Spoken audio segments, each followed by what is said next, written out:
The reason I was more successful than others was because I learned from my mistakes. I was better at analyzing my mistakes and then correcting them than other successful people. Are not those who don't make mistakes, but who analyze their mistakes and eliminate them.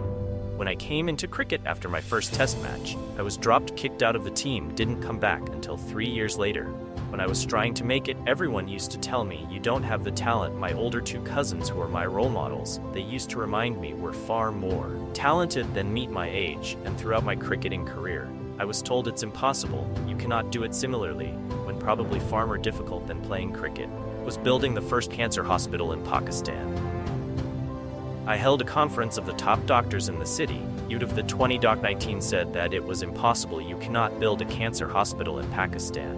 I also had a lot of ridicule, people laughing at me throughout various stages of my life. But this is really what I want to tell you. Successful people are fearless. They fight that. Our fears, they're not scared of failure. They do not care what people say, because people change what they think all the time.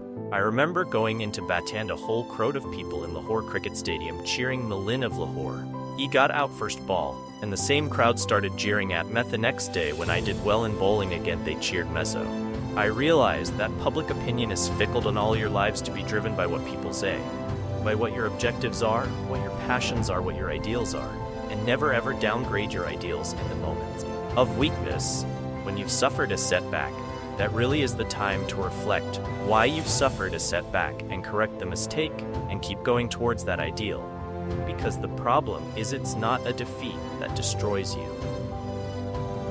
It's being demoralized by defeat that destroys you. As long as you keep learning from defeats, you will always keep coming back and get stronger all the time. I wasn't the most talented, but it was this ability to keep coming back that I succeeded.